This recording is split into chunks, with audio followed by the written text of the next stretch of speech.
एक बार की बात है जब क्षीर सागर की शांत और दिव्य लहरों के बीच जहां सृष्टि का संचालन होता है, वहां माता लक्ष्मी अत्यंत प्रेम और भक्ति भाव से भगवान विष्णु के चरण कमलों की सेवा में लीन थी। शेषनाग की कोमल शैया पर विराजमान भगवान विष्णु शांत मुद्रा में लेटे हुए थे और माता लक्ष्मी अपने कोमल हाथों से उनके पवित्र चरणों को दबा रही थी। क्षीर सागर का वातावरण अत्यंत शांतिपूर्ण और दिव्य था। चारों ओर एक अलौकिक प्रकाश फैला हुआ था। पैर दबाते दबाते माता लक्ष्मी के मन में अचानक कुछ प्रश्न उठने लगे। वे कुछ समय तक मौन रहीं, फिर उन्होंने विनम्रता से भगवान विष्णु की ओर देखा और कहा, हे जगत के पालनहार, हे प्रभु, आज मेरे मन में 3 ऐसे प्रश्न उठ रहे हैं जो मुझे बहुत व्याकुल कर रहे हैं। यदि आप अपनी कृपा करके इन तीनों प्रश्नों के उत्तर मुझे देंगे और मुझे संतुष्ट करेंगे तो मेरे मन को बहुत शांति मिलेगी और मेरी जिज्ञासा भी शांत हो जाएगी। भगवान विष्णु ने माता लक्ष्मी की ओर स्नेह पूर्वक देखते हुए मुस्कुराते हुए कहा, हे देवी, तुम सृष्टि की आद्या शक्ति हो, तुम्हारे प्रश्न अवश्य ही महत्वपूर्ण होंगे। बताओ, तुम्हारे मन में कौन से 3 प्रश्न हैं? मैं तुम्हारी हर जिज्ञासा को शांत करूंगा। तब माता लक्ष्मी ने गंभीरता से कहा, हे नाथ, मेरा पहला प्रश्न यह है कि वह कौन सी स्त्री होती है जिसके भाग्य में संतान सुख नहीं होता है, विशेष रूप से पुत्र रत्न की प्राप्ति नहीं होती। दूसरा प्रश्न यह है कि कौन सी स्त्री अपने जीवन में समय से पहले ही विधवा हो जाती है और दुख भोगती है। और मेरा तीसरा प्रश्न यह है कि कौन सा श्रृंगार या गहना पहनने से स्त्री को मृत्यु के पश्चात स्वर्ग लोक में उत्तम स्थान प्राप्त होता है। भगवान विष्णु ने गंभीरता पूर्वक सिर हिलाते हुए कहा, हे लक्ष्मी, तुम्हारे ये तीनों प्रश्न वास्तव में अत्यंत महत्वपूर्ण और गूढ़ हैं। इन प्रश्नों में जीवन के सार छिपे हुए हैं। जो भी मनुष्य इन तीनों प्रश्नों के उत्तर को समझकर और इस पर्याप्त ज्ञान को अपने जीवन में उतार लेता है, उसे जीवन में शांति, सुख और समृद्धि की प्राप्ति होती है। उसका जीवन सार्थक हो जाता है। भगवान विष्णु ने आगे कहा, हे देवी लक्ष्मी, अब मैं तुम्हें तुम्हारे इन तीनों प्रश्नों के उत्तर एक अत्यंत रोचक और शिक्षाप्रद कहानी के माध्यम से देने वाला हूं। इस कहानी के माध्यम से तुम अपने तीनों प्रश्नों के उत्तर बहुत स्पष्ट रूप से समझ पाओगी और इसका गूढ़ अर्थ भी तुम्हें प्राप्त होगा। परंतु मेरी एक शर्त है, जब तक मैं ये कथा सुनाऊं तब तक तुम्हें इस कथा को पूरे एकाग्रचित्त होकर बिना किसी विघ्न के ध्यान से सुनना होगा। माता लक्ष्मी ने हाथ जोड़कर विनम्रता पूर्वक कहा, प्रभु, मैं आपको पूरे मन से वचन देती हूं कि इस दिव्य कथा को मैं पूरे मन, लग्न और एकाग्रता से सुनूंगी। आप कृपा करके ये कथा प्रारंभ कीजिए। भगवान विष्णु ने कथा प्रारंभ करते हुए कहा, हे लक्ष्मी, बहुत समय पहले की बात है। किसी समृद्ध राज्य में एक छोटा लेकिन सुंदर नगर बसा हुआ था। उस नगर की गलियां साफ सुथरी थीं और वहां के लोग अपने अपने व्यवसायों में लगे रहते थे। उसी नगर में एक धनवान सेठ रहता था। उस सेठ का बड़ा व्यापार था और उसके पास बहुत धन संपत्ति थी। उस सेठ के 2 पुत्र थे और दोनों पुत्रों का विवाह भी हो चुका था। उनकी पत्नियां भी उसी घर में रहती थी। भगवान विष्णु ने आगे कहा, परंतु हे लक्ष्मी, उस परिवार में एक बड़ी समस्या थी। सेठ की पत्नी और सेठ का बड़ा पुत्र दोनों ही दुष्ट प्रवृत्ति के थे। उनका स्वभाव कठोर, निर्दयी और क्रूर था। वे दूसरों के दुख से प्रसन्न होते थे। इसी कारण सेठ की पत्नी अपने बड़े पुत्र और उसकी पत्नी से बहुत अधिक प्रेम करती थी, क्योंकि उन दोनों का स्वभाव भी उसके जैसा ही था। वे तीनों मिलकर घर में अन्याय और अत्याचार करते रहते। मगर दूसरी ओर भगवान विष्णु ने कहना जारी रखा, छोटे पुत्र की पत्नी एक अत्यंत सुशील, संस्कारी और पतिव्रता स्त्री थी। उसका स्वभाव अत्यंत मधुर और सरल था। वह प्रतिदिन प्रातःकाल जल्दी उठ जाती थी और पूरे घर का सारा काम काज बड़ी लगन और मेहनत से करती थी। वह कभी किसी से शिकायत नहीं करती थी। घर की सफाई से लेकर खाना बनाने तक सभी कार्य वह अकेले ही निष्ठापूर्वक करती थी। इतना सब कुछ करने पर भी सेठ की पत्नी और बड़ी बहू उस निर्दोष छोटी बहू का हमेशा ही अपमान करती रहती थी और उसे नीचा दिखाने का कोई भी अवसर नहीं छोड़ती थी। भगवान विष्णु ने आगे बताया, हे लक्ष्मी, समय बीतता गया और सेठ के बड़े पुत्र की पत्नी को एक सुंदर पुत्र की प्राप्ति हुई। परिवार में खुशियां मनाई गई, परंतु छोटी बहू को एक सुंदर पुत्री की प्राप्ति हुई। सेठ की पत्नी ने इसे अपने छोटी बहू को प्रताड़ित करने का एक नया अवसर समझा। वह हमेशा पुत्र को लेकर छोटी बहू को कटु वचन बोलती, ताने मारती और उसे नीचा दिखाती रहती थी। वो कहती, देखो इस अभाग्यन को, इसके भाग्य में तो पुत्र रत्न की प्राप्ति ही नहीं है, ऐसी स्त्री का क्या भला होगा। परंतु बेचारी छोटी बहू क्या कर सकती थी? वह चुपचाप सब सहती रहती थी और अपने काम में लगी रहती थी। तब भगवान विष्णु ने कहा, हे लक्ष्मी, अब मैं तुम्हें उस छोटी बहू की पूरी कहानी विस्तार से सुनाता हूं। इस कहानी से तुम्हें तुम्हारे पहले प्रश्न का स्पष्ट उत्तर प्राप्त होगा। तुम्हारा पहला प्रश्न था कि कौन सी स्त्री के भाग्य में पुत्र की प्राप्ति नहीं होती है। भगवान विष्णु आगे बोले, हे देवी, जैसा मैंने बताया, उस सेठ की पत्नी पहले से ही अत्यंत दुष्ट स्वभाव की थी। उसके कुटिल और निर्दयी स्वभाव से घर के सभी सदस्य बहुत परेशान रहते थे। घर का वातावरण तनावपूर्ण रहता था, परंतु अपनी सीधी साधी निर्दोष छोटी बहू को वह कुछ अधिक ही सताती और परेशान करती रहती थी। उसे सताने में, उसे दोहक देने में उसे विशेष आनंद आता था। छोटी बहू का नाम सुकन्या था। बेचारी सुकन्या, भगवान विष्णु ने करुणा से कहा, प्रतिदिन सूर्योदय से पहले ही उठ जाती थी। वह स्नान करके पूजा पाठ करती, फिर पूरे घर की साफ सफाई में लग जाती थी। उसके बाद भोजन बनाने का कार्य करती। इतना सब कुछ करने पर भी सेठ की पत्नी की कठोर निगाह में सुकन्या हमेशा खटकती रहती थी। वह हर समय कोई न कोई बहाना बनाकर उसे डांटती रहती थी। भगवान विष्णु ने कहानी जारी रखते हुए कहा, एक दिन प्रातःकाल की बात है। सुकन्या अपने नित्य कर्म से निवृत्त होकर घर में झाड़ू लगा रही थी। तभी सेठ की पत्नी वहां आई और कठोर स्वर में बोली, अरे तेरे हाथों में जान नहीं है क्या? तू इतनी धीरे धीरे झाड़ू लगा रही है, जल्दी जल्दी काम कर। देख, मैं अभी मंदिर जा रही हूं, मेरे लौटकर आने से पहले तुझे घर की पूरी साफ सफाई करनी है और भोजन भी बनाकर तैयार रखना है। और सुन, ध्यान रहे, अन्न का एक दाना भी बर्बाद नहीं होना चाहिए, समझी? ये कहकर वह चली गई। बेचारी सुकन्या, भगवान विष्णु ने आगे कहा, करती भी तो क्या, वह चुपचाप अपनी सास की बातें सुनती रही। उसने अपने आप को समझाया और मन में सोचा कि चलो जल्दी से काम निपटाती हूं।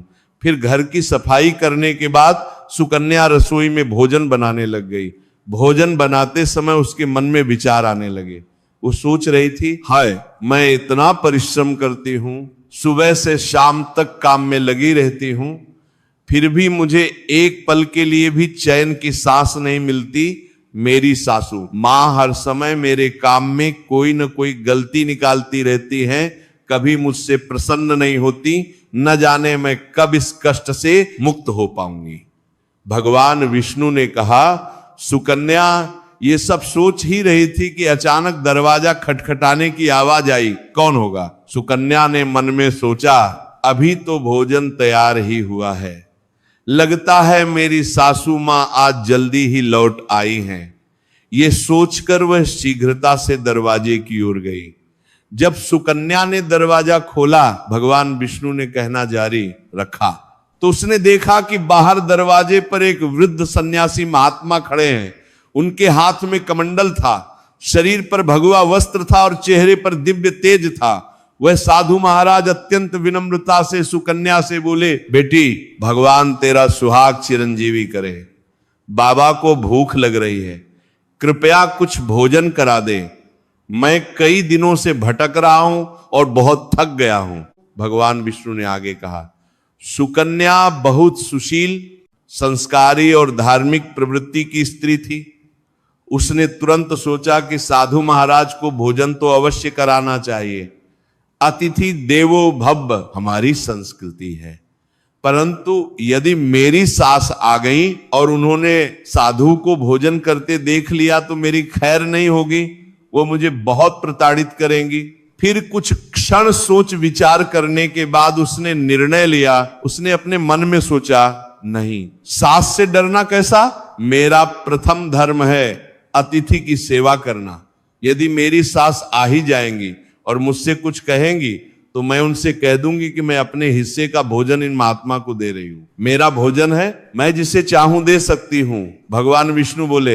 ऐसा दृढ़ निश्चय करके सुकन्या ने साधु को सम्मान पूर्वक अंदर आने का निमंत्रण दिया।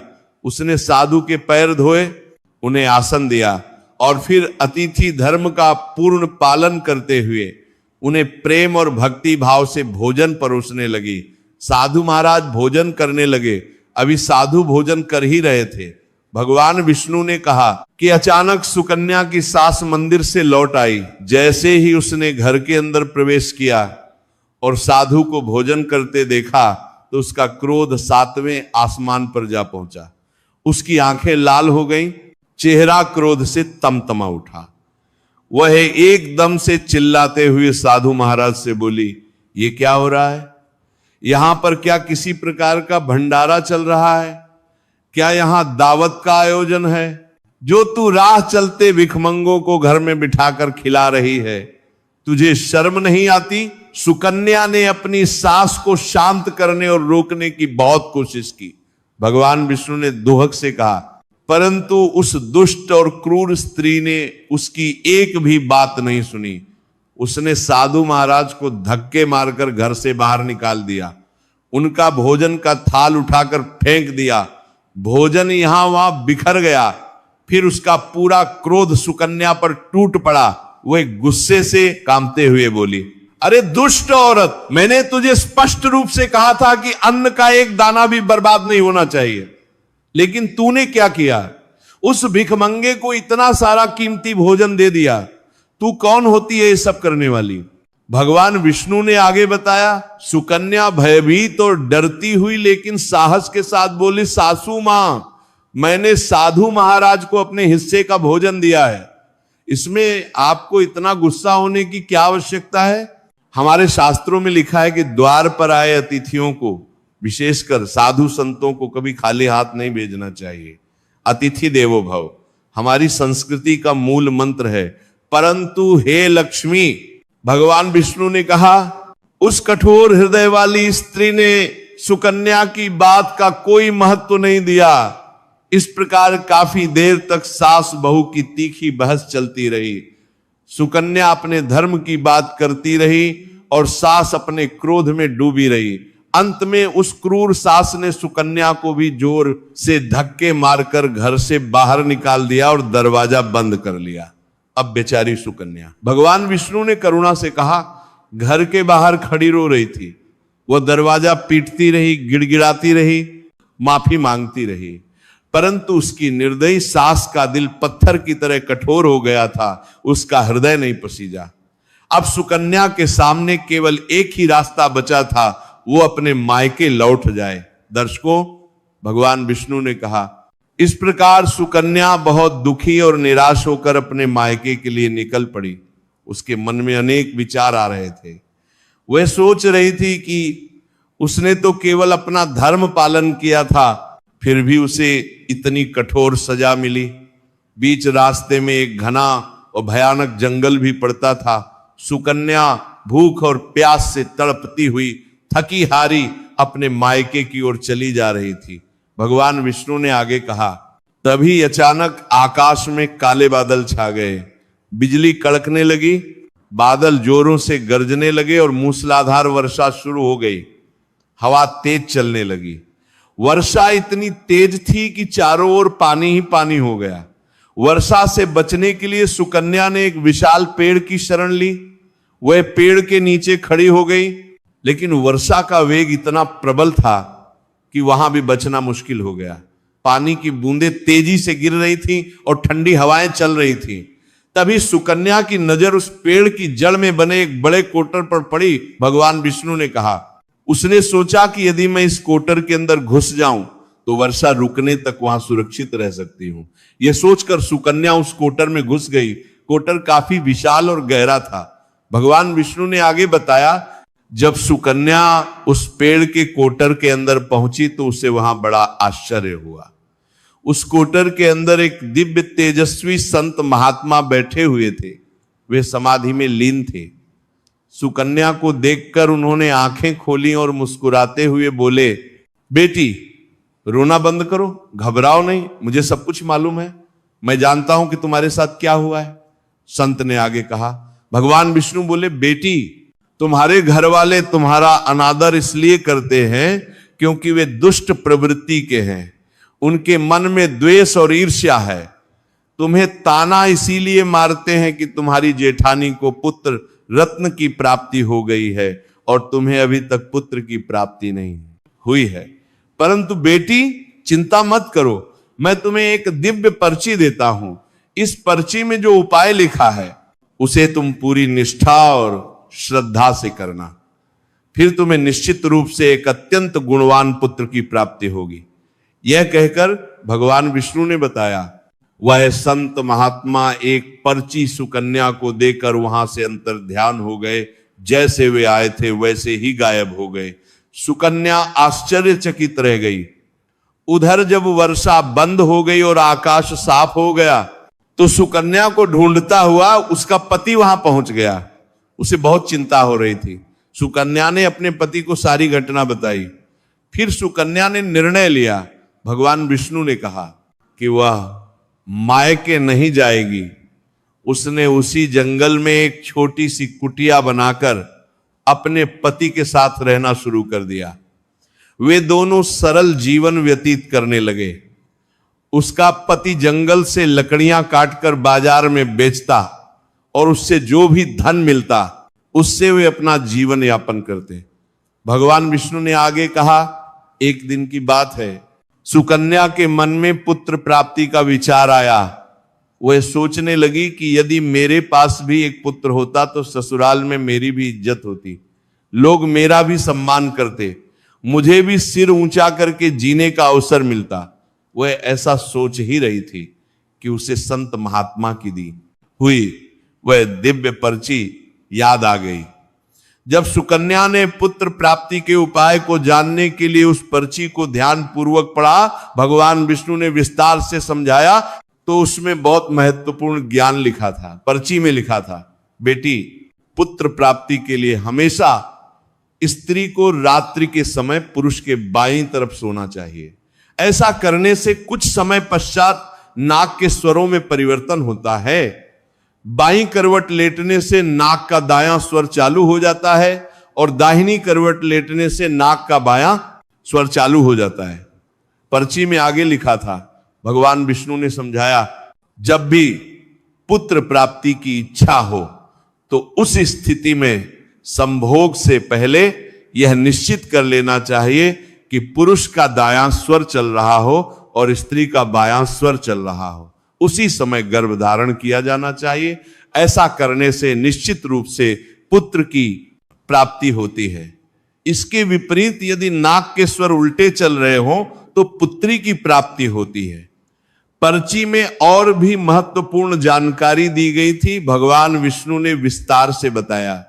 उसमें लिखा था, मासिक धर्म शुरू होने के प्रथम 4 दिवस में संभोग करने से पुरुष रोगी हो जाता है। 5वीं रात्रि में संभोग से कन्या की प्राप्ति होती है। 6ठी रात्रि में संभोग से पुत्र का जन्म होता है। 7वीं रात्रि में संभोग से बाज पुत्री होती है।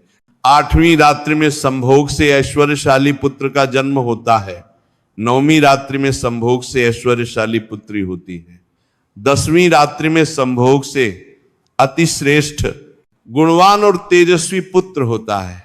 11वीं रात्रि में संभोग से सुंदर एवं अच्छे संस्कार वाली पुत्री होती है। भगवान विष्णु ने आगे कहा, इस प्रकार उस ज्ञानी सुकन्या ने पर्ची में लिखे सभी नियमों का पूर्ण रूप से पालन किया। उसने 10वीं रात्रि में अपने पति के साथ संभोग किया और गर्भ धारण किया।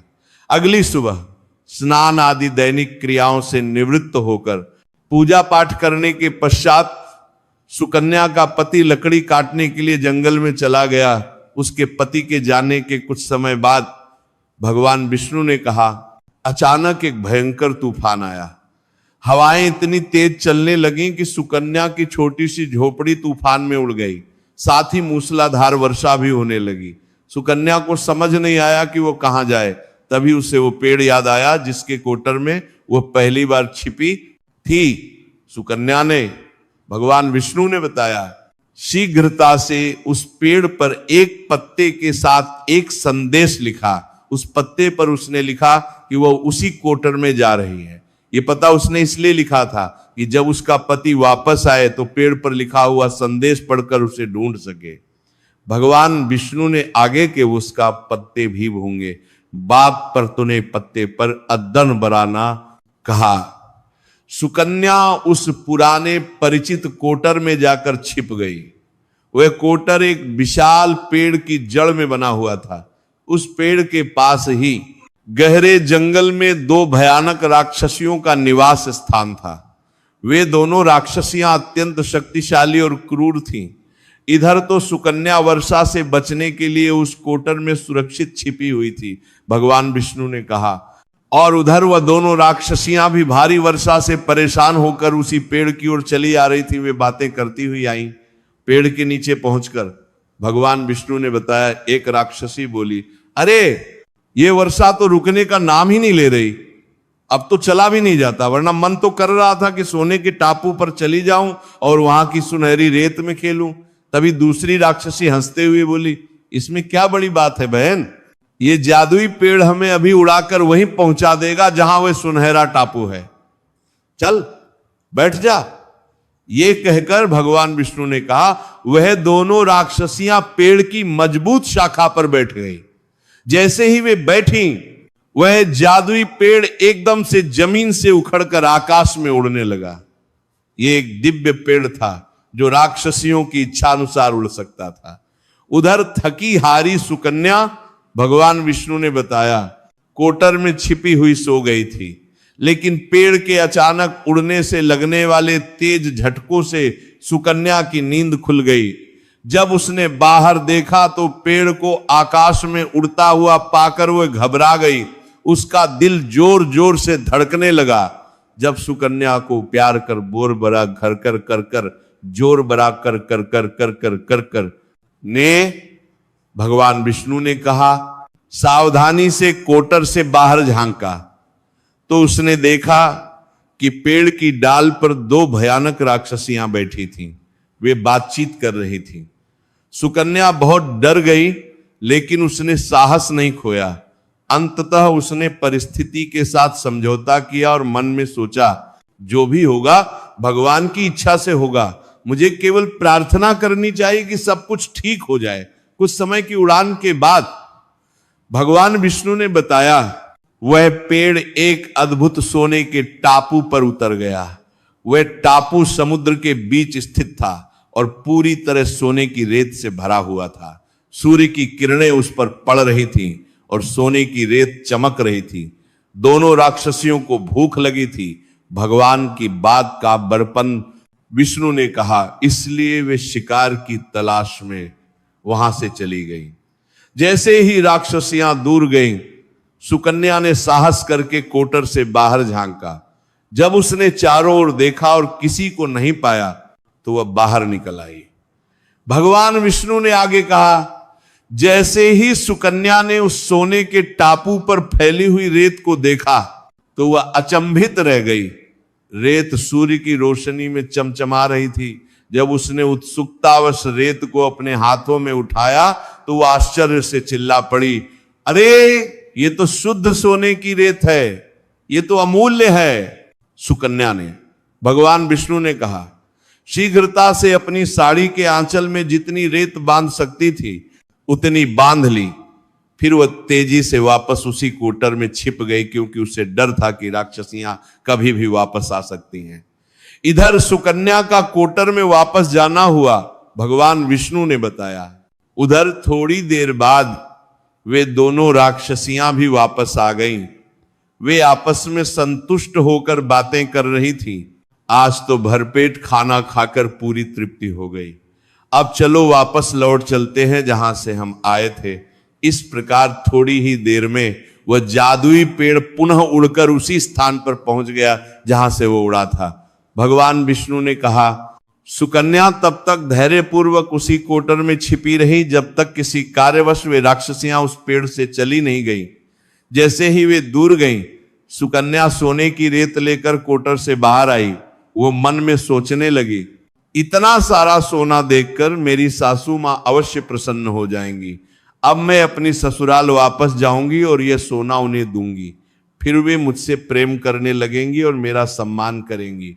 इधर सुकन्या ऐसे विचार कर रही थी। भगवान विष्णु ने बताया, तभी सुकन्या का पति, जो उसे बहुत चिंतित होकर ढूंढ रहा था, उस कोटर के पास पहुंच गया। सुकन्या ने अपने पति को पूरी घटना विस्तार से बताई, कैसे पेड़ उड़ा, कैसे वो सोने के टापू पर गई और कैसे उसने यह सोना प्राप्त किया। फिर दोनों ने, भगवान विष्णु ने कहा, एक साथ मिलकर अपनी ससुराल जाने का निर्णय लिया। जब वे ससुराल पहुंचे तो सुकन्या ने अपनी सास के पास जाकर विनम्रता पूर्वक कहा, देखिए सासू मां, मैं आपके लिए क्या लाई हूं। ये कहकर उसने वो सारा कीमती सोना अपनी सास के सामने रख दिया। साथ ही उसने यह भी बताया कि उसे ये सोना कैसे और कहां से प्राप्त हुआ।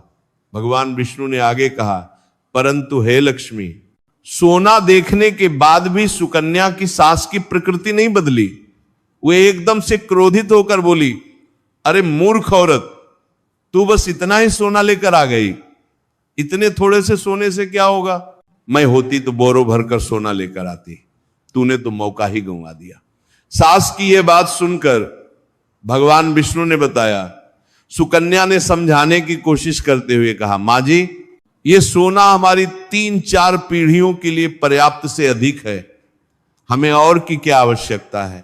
संतोष ही सबसे बड़ा धन है। परंतु सास, भगवान विष्णु ने कहा, लालच में अंधी होकर बोली, अरे मूर्ख, सोना भी कभी पर्याप्त होता है क्या? जितना हो उतना कम है। धन तो जितना हो उतना ही अच्छा। अब देख, मैं स्वयं जाऊंगी और इतना सोना लेकर आऊंगी कि तेरी कल्पना भी नहीं कर सकती। भगवान विष्णु ने बताया, सुकन्या ने अपनी सास को बहुत समझाया। उसने कहा कि वहां राक्षसियां रहती हैं, ये बहुत खतरनाक है। परंतु उस लालची और दुष्ट स्वभाव वाली स्त्री के समझ में एक भी बात नहीं आई। वो अपनी जिद पर अड़ी रही। उसने सुकन्या की कोई भी बात नहीं सुनी और जिद करके उसी पेड़ के कोटर में जाकर बैठ गई। उधर वह दोनों राक्षसियां, भगवान विष्णु ने कहा, पुनः उस पेड़ पर आई। जैसे ही वे पेड़ पर बैठी, वे पेड़ फिर से उड़ने लगा।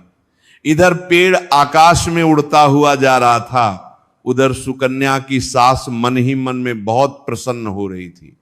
वह सोच रही थी, आज मैं इतना सारा सोना एक साथ बटोर कर लाऊंगी कि पूरा गांव मेरी प्रशंसा करेगा। परंतु हे लक्ष्मी, भगवान विष्णु ने कहा, तभी एक राक्षसी ने दूसरी से कहा, बहन, आज स्वर्ण टापू पर न चलकर मत्स्य टापू पर चलते हैं। आज मेरा मन ताजा मछलियां खाने का बहुत कर रहा है। दूसरी राक्षसी भी सहमत हो गई। जैसे ही उन्होंने यह निर्णय लिया, वह पेड़ सोने के टापू की बजाय मत्स्य टापू की दिशा में उड़ने लगा। भगवान विष्णु ने आगे बताया, राक्षसियों की यह बातचीत सुनकर कोटर में बैठी वह लालची स्त्री स्वयं पर संयम नहीं रख सकी। वह अपने लालच पर नियंत्रण नहीं रख पाई और जोर से चिल्ला पड़ी, अरे तुम सोने के टापू क्यों नहीं जा रही हो? मत्स्य टापू मत जाओ, सोने के टापू पर ही चलो, वहीं चलो। जैसे ही उस लालची स्त्री ने इतनी जोर से आवाज दी, भगवान विष्णु ने कहा, वह चतुर राक्षसियां तुरंत समझ गईं कि इस पेड़ के कोटर में कोई छिपा बैठा है। उन्होंने एकदम से कोटर में प्रवेश किया। जैसे ही उन दोनों भयानक राक्षसियों ने उस लालची स्त्री को देखा, वे क्रोधित हो गईं। उन्होंने उसे पकड़कर ऊंचाई से नीचे धरती पर फेंक दिया।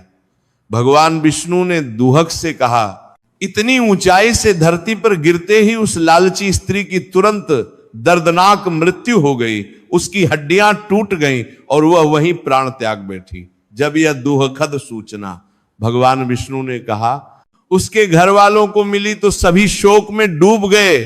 सेठ जो सुकन्या का ससुर था, सुकन्या के पास आया। उसने दुखी होकर कहा, बेटी, मैं तो उसे पहले से ही समझा रहा था कि ऐसा खतरनाक काम मत कर। कभी भी किसी को लालच नहीं करना चाहिए। यह लालच ही सभी पापों की जड़ है। बहू बेटी तो घर की लक्ष्मी होती हैं, उन्हें प्यार और सम्मान देना चाहिए। मगर उसने मेरी एक भी बात नहीं मानी। उसके कुकर्मों का फल आज उसे मिल गया। यह उसके स्वयं के कर्मों का परिणाम है। भगवान विष्णु ने आगे बताया, उधर सुकन्या अपने पति के साथ सुखपूर्वक जीवन यापन करने लगी। उसने संत द्वारा बताए गए सभी नियमों का पालन किया था। समय बीतने पर 9 महीने पूरे होने पर सुकन्या को एक अत्यंत सुंदर, स्वस्थ और गुणवान पुत्र की प्राप्ति हुई। पुत्र का जन्म होते ही पूरे घर में खुशियां छा गईं। पुत्र की प्राप्ति के बाद भगवान विष्णु ने कहा, सुकन्या की खुशी का कोई ठिकाना नहीं रहा। उसने भगवान का हृदय से शुक्रिया अदा किया और मंदिर जाकर पूजा अर्चना की। उधर सेठ की बड़ी बहू, जो हमेशा सुकन्या को पुत्र के विषय में ताने मारती रहती थी, अब देखती रह गई। जब सुकन्या को एक गुणवान पुत्र की प्राप्ति हो गई और साथ ही उसके पास पर्याप्त धन भी हो गया, तो उसकी स्थिति बदल गई। उधर भगवान विष्णु ने बताया, सेठ के बड़े बेटे और उसकी पत्नी के दिन धीरे धीरे गरीबी में गुजरने लगे। उनका व्यवसाय ठीक से नहीं चला। जब सेठ की बड़ी बहू ने अपनी हालत देखी तो उसे अपनी गलतियों का एहसास हुआ। वह जाकर सुकन्या के सामने हाथ जोड़कर अपनी सभी गलतियों के लिए क्षमा मांगने लगी। भगवान विष्णु ने कहा, सुकन्या एक अत्यंत दयावान, क्षमाशील और मधुर स्वभाव की स्त्री थी। उसके हृदय में किसी के प्रति द्वेष या बैर नहीं था, इसलिए उसने तुरंत अपनी जेठानी को माफ कर दिया। न केवल माफ किया, बल्कि उसने जो सोना लाई थी उसमें से कुछ सोना अपनी जेठानी को भी दे दिया। इस प्रकार वह पूरा परिवार फिर से एक साथ अच्छे से और सुखपूर्वक जीवन यापन करने लगा। भगवान विष्णु ने आगे कहा, इस प्रकार समय धीरे धीरे सुखपूर्वक व्यतीत होने लगा। परंतु हे लक्ष्मी, संस्कार और गुण माता पिता से संतान में आते हैं। सेठ की बड़ी बहू का जो पुत्र था वह अपनी माता की तरह अवगुणी और दुराचारी निकला। उसने सारा धन जुए, शराब और अन्य बुरे कामों में बर्बाद कर दिया। वह कुसंगति में पड़ गया। परंतु सुकन्या को जो पुत्र हुआ था, भगवान विष्णु ने गर्व से कहा, वह अत्यंत गुणवान, विद्वान और धार्मिक प्रवृत्ति का था। वह अपने माता पिता का आज्ञाकारी पुत्र था। उसने शिक्षा प्राप्त की, व्यापार में निपुणता हासिल की और अपने जीवन में इतना आगे बढ़ा कि उसने अपने माता पिता का नाम समाज में रोशन कर दिया। लोग उसके चरित्र और गुणों की प्रशंसा करते थे। समय का चक्र निरंतर चलता रहा। भगवान विष्णु ने कहा, जब सुकन्या और उसकी जेठानी का जीवन समाप्त हुआ तो उनके कर्मों के अनुसार उन्हें फल प्राप्त हुए। सुकन्या ने अपने जीवन में पतिव्रता धर्म का पालन किया था, अतिथि सेवा की थी, संतोष धारण किया था और क्षमाशील रही थी। इसीलिए उसे मृत्यु के पश्चात स्वर्गलोक की प्राप्ति हुई। वहां उसे सम्मान और शांति मिली। परंतु उसकी जेठानी, भगवान विष्णु ने गंभीरता से कहा, जो जीवन भर दूसरों को कष्ट देती रही, लालच में अंधी रही, निर्दोष लोगों को प्रताड़ित करती रही, उसे उसके कुकर्मों के कारण नरक में स्थान मिला। वहां उसे अपने पापों का दंड भोगना पड़ा। भगवान विष्णु ने माता लक्ष्मी की ओर देखते हुए कहा, हे लक्ष्मी, अब तुम्हारे तीनों प्रश्नों के उत्तर समझ लो। तुम्हारा पहला प्रश्न था कि कौन सी स्त्री के भाग्य में पुत्र की प्राप्ति नहीं होती है। भगवान विष्णु ने स्पष्ट करते हुए कहा, हे देवी, संत महात्मा ने सुकन्या को जो दिव्य ज्ञान पर्ची के माध्यम से दिया था वह शास्त्र सम्मत और वैज्ञानिक था। उस पर्ची में स्वरों के आधार पर गर्भधारण का विज्ञान बताया गया था। जो स्त्रियां इन नियमों का पालन करती हैं उन्हें पुत्र की प्राप्ति होती है। परंतु जो स्त्रियां अज्ञानतावश या लापरवाही से इन नियमों के विपरीत कार्य करती हैं, उनके भाग्य में पुत्र योग नहीं होता। यह प्रकृति का नियम है।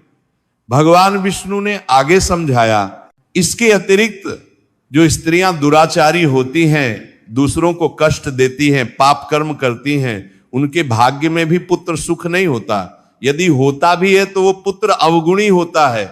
जैसा कि सेठ की बड़ी बहू के साथ हुआ, उसका पुत्र था परंतु वह दुराचारी निकला और सारा धन नष्ट कर दिया। ऐसे पुत्र से क्या लाभ? अब तुम्हारा दूसरा प्रश्न था।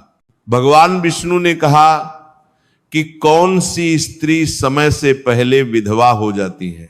तो समझ लो, जो स्त्री अपने पति की सेवा नहीं करती, पतिव्रता धर्म का पालन नहीं करती, कुटिल स्वभाव की होती है, दुराचारी होती है, दूसरों को सताती है और अधर्म के मार्ग पर चलती है, वह स्त्री अपने पुण्यों को नष्ट कर देती है। ऐसी स्त्री के पति की आयु भी घट जाती है और वह समय से पहले विधवा हो जाती है। यह भी उसके कर्मों का फल होता है। भगवान विष्णु ने गंभीरता से कहा, इस कहानी में भी तुमने देखा कि सेठ की पत्नी जो इतनी दुष्ट और क्रूर थी, उसे अपनी मृत्यु से पहले ही अपने पति का साथ छोड़ना पड़ा। उसके कुकर्मों के कारण उसकी असमय मृत्यु हो गई और उसका पति जीवित रह गया। यह उसके अपने पापों का परिणाम था। और अब तुम्हारा तीसरा महत्वपूर्ण प्रश्न, भगवान विष्णु ने कहा, कौन सा गहना या श्रृंगार पहनने से स्त्री की दर्दनाक मृत्यु होती है? तो हे लक्ष्मी, वह है लालच रूपी गहना। जो स्त्री या पुरुष लालच का गहना पहनते हैं, वे अपने विनाश को स्वयं निमंत्रण देते हैं। भगवान विष्णु ने विस्तार से समझाया, सेठ की पत्नी ने लालच रूपी गहना पहना था। उसे जो सोना मिला था वह 3-4 पीढ़ियों के लिए पर्याप्त था, परंतु उसके लालची मन ने उसे और अधिक सोना पाने के लिए प्रेरित किया। उसने सुकन्या की चेतावनी नहीं सुनी। वह अपने लालच में अंधी होकर उस खतरनाक कोटर में घुस गई। उसके इसी लालच के कारण राक्षसियों ने उसे पकड़ लिया और नीचे फेंक दिया, जिससे उसकी दर्दनाक मृत्यु हो गई। इसलिए हे लक्ष्मी, भगवान विष्णु ने चेतावनी देते हुए कहा, लालच सबसे खतरनाक गहना है। जो इसे पहनता है वह अपने जीवन को नष्ट कर देता है। लालच मनुष्य को अंधा बना देता है। वह सही गलत का विवेक खो देता है। इसलिए मनुष्य को कभी भी लालच रूपी गहना नहीं पहनना चाहिए। संतोष ही सबसे बड़ा धन है।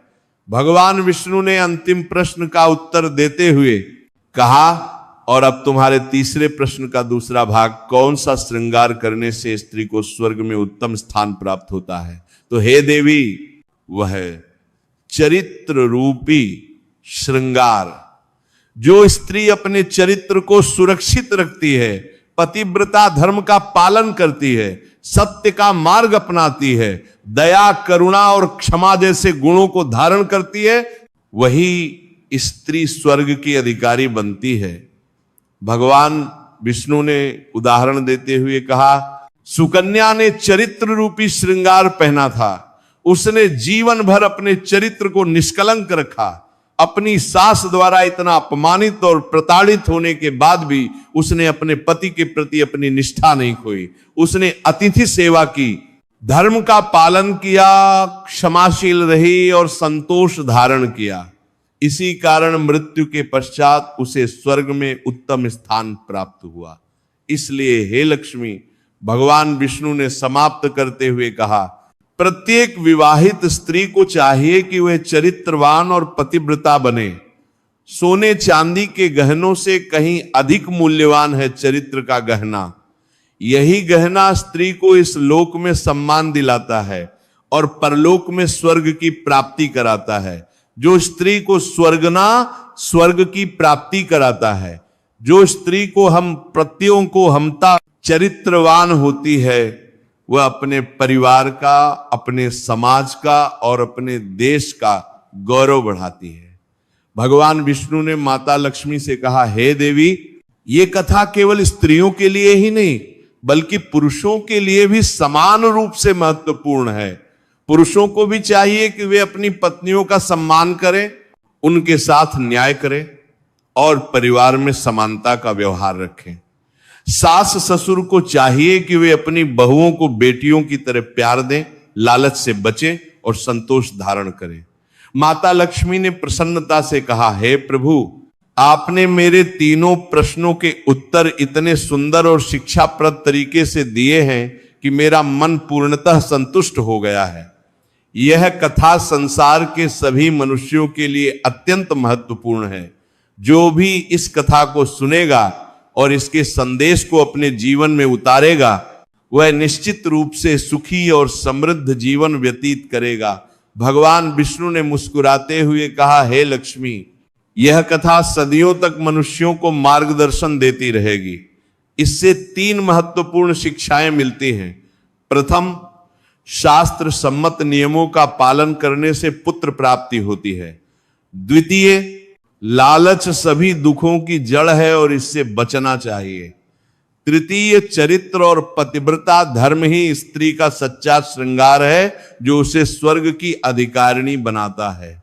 दर्शकों, इस प्रकार भगवान विष्णु ने माता लक्ष्मी के तीनों प्रश्नों के उत्तर इस दिव्य कथा के माध्यम से दिए। यह कथा हमें सिखाती है कि जीवन में संतोष, चरित्र, धर्म और सदाचार सबसे महत्वपूर्ण है। लालच, द्वेष और अधर्म से हमें सदा दूर रहना चाहिए। यह कथा हमें यह भी बताती है कि माता पिता को अपनी संतानों के साथ समान व्यवहार करना चाहिए, किसी के साथ पक्षपात नहीं करना चाहिए। सास ससुर को अपनी बहुओं के साथ प्रेम और सम्मान का व्यवहार करना चाहिए, तभी परिवार में शांति और समृद्धि बनी रहती है। इसके साथ ही यह कथा अतिथि सत्कार के महत्व को भी दर्शाती है। सुकन्या ने साधु की सेवा की और उसके बदले में उसे दिव्य ज्ञान और सोना दोनों प्राप्त हुए। अतिथि देवो भव हमारी संस्कृति का मूल है। अंत में यह कथा क्षमा और दया के महत्व को भी रेखांकित करती है। सुकन्या ने अपनी जेठानी को क्षमा कर दिया और उसकी मदद भी की। यही मानवता है, यही धर्म है। आज की प्रवचन और आपको अच्छी लगी हो, वीडियो को लाइक करें और ऐसे ही प्रवचन सुनने के लिए चैनल को सब्सक्राइब करें। बोलो राधे राधे।